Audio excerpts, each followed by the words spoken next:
मैं पिछले वीडियो में आपको बताई थी कि हाई बीपी को 10 मिनट में कैसे क्योर कर सकते हैं। यदि आपने उस वीडियो को नहीं देखा है तो प्लीज मेरे लिंक में जाकर पहले उस वीडियो को देखें।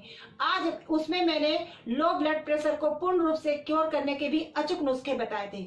आज इस वीडियो में मैं हाई बीपी को पूर्ण रूप से क्योर करने के अचूक नुस्खे लेकर प्रस्तुत हूँ। मैं जो नुस्खे बताने जा रही हूँ उससे न केवल हाई बीपी बल्कि कोलेस्ट्रॉल भी कंट्रोल हो जाएगा, थायराइड कंट्रोल हो जाएगा और भी बहुत सारी बीमारियां भी क्योर हो जाएंगी। हमारे शरीर में हाई बीपी की समस्या क्यों होती है, इसका कारण क्या है? इसका कारण है हमारे शरीर में एसिड की मात्रा का बढ़ जाना। ह्यूमन बॉडीज लगभग 90% लोगों के ह्यूमन बॉडीज में एसिड की मात्रा अधिक होती है। 90% लोगों का बॉडी एसिडिक होता है। मेरा खुद का बॉडी एसिडिक है। एसिडिक बॉडी डिसीज को जल्दी कैच करता है। जब बॉडी में एसिड और एल्कलाइन का बैलेंस सही होता है तो शरीर स्वस्थ रहता है, या शरीर में एल्कलाइन की मात्रा थोड़ी अधिक हो तो यह भी स्वस्थ शरीर की निशानी है।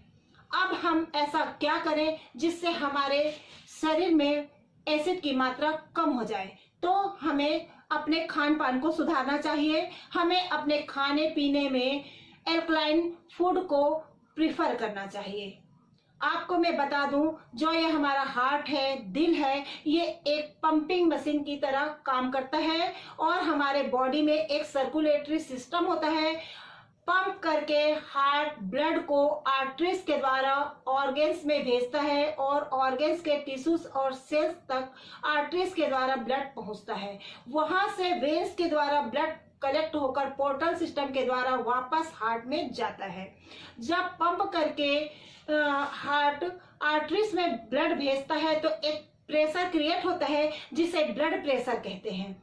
ब्लड प्रेशर को दो भागों में विभक्त किया गया है, सिस्टोलिक प्रेशर और डायस्टोलिक प्रेशर। सिस्टोलिक प्रेशर का नॉर्मल रेंज 120 और डायस्टोलिक प्रेशर का नॉर्मल रेंज 80 माना गया है।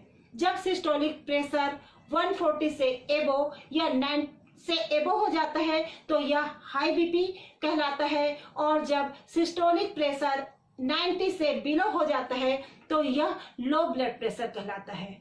जब हमारे ब्लड में एसिड की मात्रा अधिक हो जाती है, हमारा ब्लड एसिडिक हो जाता है तो ब्लड प्रेशर हाई हो जाता है। तो हमें अपने खान पान को सुधारना चाहिए। आज की जो लाइफ स्टाइल है, देर तक जागना, देर रात को हैवी भोजन लेना, जंक फूड खाना, तनाव लेना, अनिद्रा, टेंशन लेना और शारीरिक श्रम ना करना, इन सब वजहों से हाई ब्लड प्रेशर व्यक्ति को दबोच लेता है। खाने में हमें एल्कलाइन फूड को अधिक प्रेफर करना चाहिए। जितने भी फल जिसमें रस नहीं होते वो सब एल्कलाइन फूड है। मैं आपको बता दूं, नींबू, संतरा, मौसम्बी, ये सब से एसिडिटी बनती है। और जितने भी बिना रस वाले फल हैं जैसे एप्पल, पपाया, कैरट, बनाना, नारियल, इन सब में एल्कलाइन की मात्रा अधिक होती है। इन सब फलों को खाने से बॉडी में एल्कलाइन की मात्रा बढ़ जाती है। जितनी भी पत्तेदार सब्जियां हैं, पालक, मेथी और सब्जियां, करेला, बैगन, लौकी में तो प्रचुर मात्रा में एल्कलाइन होता है। लौकी को तो सबसे ज्यादा प्रेफर करना चाहिए। लौकी के रस से भी बीपी क्योर हो जाता है। तो यदि हम अपने खाने में एल्कलाइन की मात्रा बढ़ा लेते हैं तो हमारे बॉडी में एसिड की मात्रा कम हो जाएगी। और जो सबसे बड़ा कारण है हाई ब्लड प्रेशर का, वो है हमारे किचन का तेल। जी हाँ, हमारे किचन में हमने रिफाइंड तेल, डबल रिफाइंड तेल सजा रखा है। ओह, हम कितने चक्करों में फंस गए हैं। मैं आपको सलाह देती हूँ, सबसे पहले अपने घर से ये रिफाइंड तेल और डबल रिफाइंड तेल को आउट कर दीजिए। और आप यदि कर सकते हैं तो सबसे पहला महत्व मैं दूंगी कोकोनट ऑयल को। ये बहुत अच्छा तेल है, स्वास्थ्य के लिए बहुत ही बेहतर है। यदि आप कोकोनट तेल खा सकते हैं तो बहुत अच्छी बात है। यद्यपि कोकोनट तेल महंगा है और हर व्यक्ति को उसका स्वाद भी पसंद नहीं आएगा। आपको मैं बता दूं, एक और वीडियो डालूंगी जिसमें मैं आपको बताऊंगी कि आपको रिफाइंड और डबल रिफाइंड तेल को क्यों किचन से बाहर कर देना चाहिए। यदि आप कोकोनट ऑयल नहीं खा सकते तो सेकंड नंबर पे मैं कहूंगी कि आप प्योर मूंगफली का तेल खाइए या फिर प्योर सरसों का तेल खाइए, लेकिन रिफाइंड तेल और डबल रिफाइंड तेल को तो बिल्कुल अपने किचन से बाहर कर दीजिए। अब आपको मैं बताऊं कि कुछ नुस्खे दे रही हूँ, बहुत ही अचूक नुस्खे हैं। मैं आपको बता दूं, जो भी नुस्खे मैं आपको बताती हूँ वो मेरे अनुभूत नुस्खे हैं, को उन नुस्खों को बताती हूँ।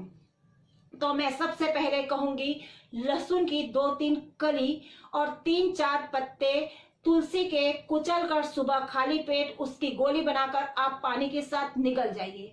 याद रखिए, तुलसी के पत्ते में पारा होता है, इसलिए उसे कभी भी दांत से नहीं चबाना चाहिए।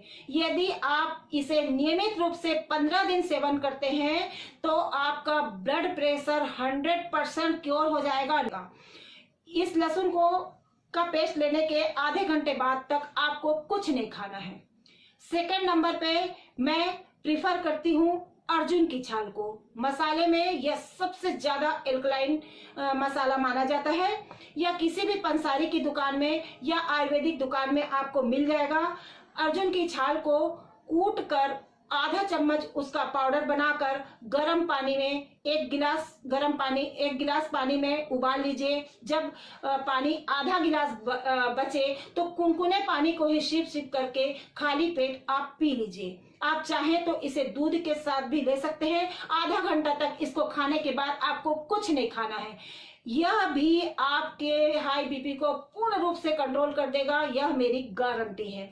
तीसरे नंबर पे मैं आपको एक मुफ्त का इलाज बता रही हूँ, बेल के पत्ते।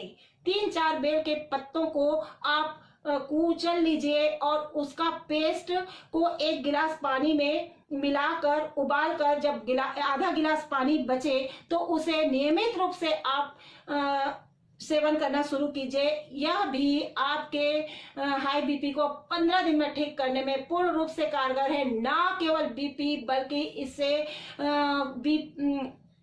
शुगर भी पूरी तरह से क्योर हो जाता है, ये मेरी गारंटी है। तीसरे नंबर पे मैं आपको बताऊंगी, चौथे नंबर पे मैं आपको बताऊंगी, यदि जो बीपी का मरीज है उसे रोज 4 इलायची को के टुकड़े करके उसे खा लेना चाहिए।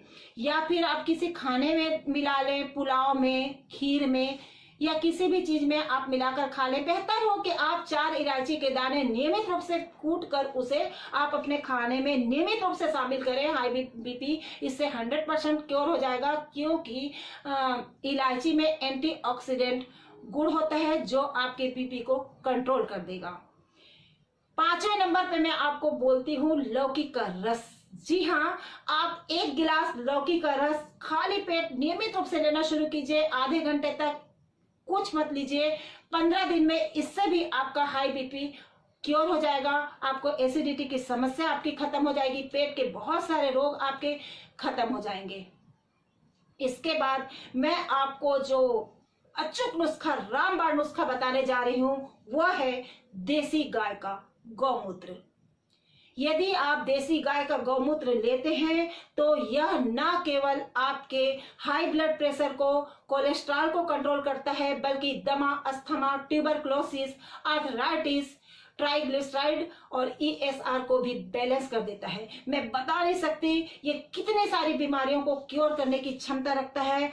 अद्भुत औषधि है यह गौमूत्र, किंतु गौमूत्र देसी गाय का ही होना चाहिए और गर्भवती गाय का गौमूत्र नहीं लेना चाहिए। गौमूत्र यदि आपको मिल जाता है तब बहुत अच्छी बात है, नहीं तो आप किसी भी आयुर्वेदिक दुकान से गौमूत्र ले सकते हैं। आपको अगले वीडियो में थायराइड का अचूक नुस्खा बताने जा रही हूँ, इसलिए बने रहे मेरे चैनल के साथ और मेरे वीडियोस को अधिक से अधिक लोगों तक पहुंचाने में मेरी मदद करें। जय हिंद। Notification animation.